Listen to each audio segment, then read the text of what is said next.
Môre. Ek dink, die meeste van ons dink, as ons aan Levitikus en Numeri en Deuteronomium dink, genade, dis boeke wat reëls en regulasies, maar wow, ek is opgewonde om vandag met julle dit te deel, want die Bybel word so opgebreek deur van hierdie boeke, en ek dink ons besef nie altyd wat se incredible stories en strategieë daar in die Bybel is, hoe God homself openbaar aan ons nie.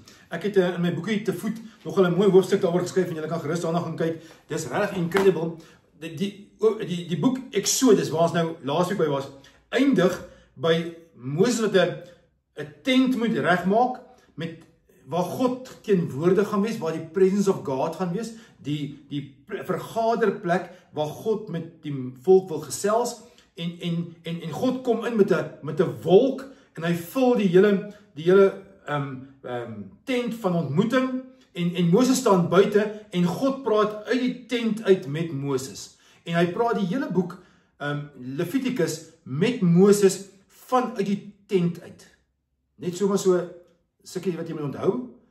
As hy by Numeri kom, dan praat God met Moses wat in die tent in kom gaan.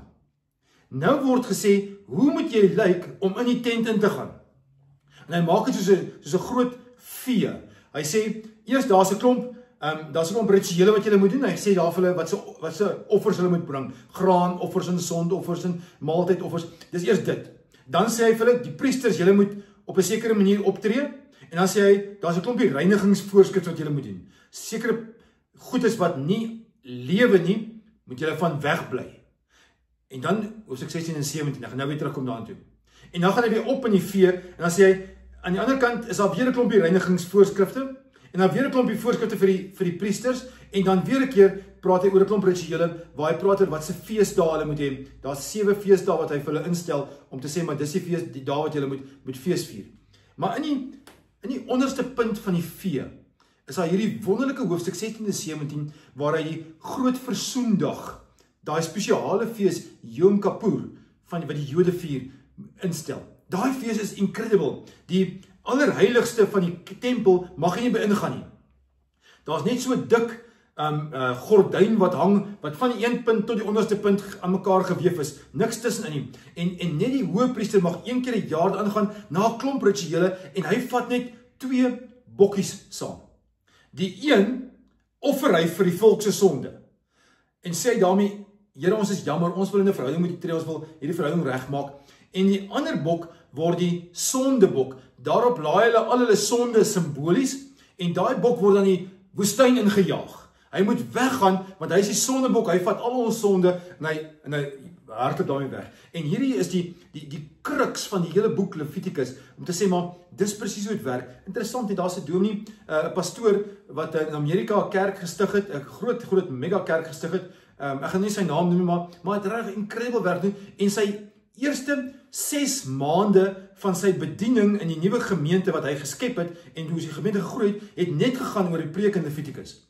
Hy het gesê, jy kan nie aan die kerk dink, jy kan nie aan God dink, jy kan nie aan die Christendom dink, voordat jy nie by Levitikus gaan stilstaan en gesê, wat sê God nie? God sê in hierdie vee, sê, wees heilig, want ek is heilig. As jy nou by my wil kom, moet jy verstaan, daar's voorskrifte, maar, en hier bind God dit alles vas, maar daar's versoening. Daar's 'n dag wat kom, en ek sal daai dag dit alles nuut maak vir julle. Ja, ouens, ek is opgewonde daaroor. Kan jy dink dat die Here sê, as jy nou wil kom, dan moet jy weet, jy kom op heilige grond. Jy trek uit jou skoene, jy staan op heilige grond, sê hy vir Moses. En hierso sê hy weer, maar daar's 'n vangnet. Daar's 'n dag wat ek alles gaan regmaak, alles gaan herstel. En nou vandag as gelowiges kan ons nou terugkyk, en Jesus was daai bok wat die sonde op hom gelaai het, wat geslag is vir my en vir jou. En wat 'n incredible voorreg, dat ons uit genade kan leef en kan weet, maak nie saak wat gebeur het in ons verlede nie, die Here het ons 'n nuwe toekoms kom gee, splinternuut. Mag ek en jy elke dag weet, selfs in 'n stokou boek soos Levitikus, met 'n klomp reëls en regulasies en bloeddorstige voorwaardes, kom sê God, daar's 'n dag, Levitikus 16 en 17, Yom Kippur, waar die hoëpriester ingaan en gaan vrede maak, Ek hou van julle, sê God. Ek wil nie julle moet vasgevang word in 'n net van, ons kan dit nie maak nie. Maar as 'n vangnet wat sê, I love you to bits. Mag jy dit weet hierdie week. Mag jy weet, die Here het jou ongelooflik lief. Dankie Here, dat U ons so incredible lief het. Ons is nooit alleen nie.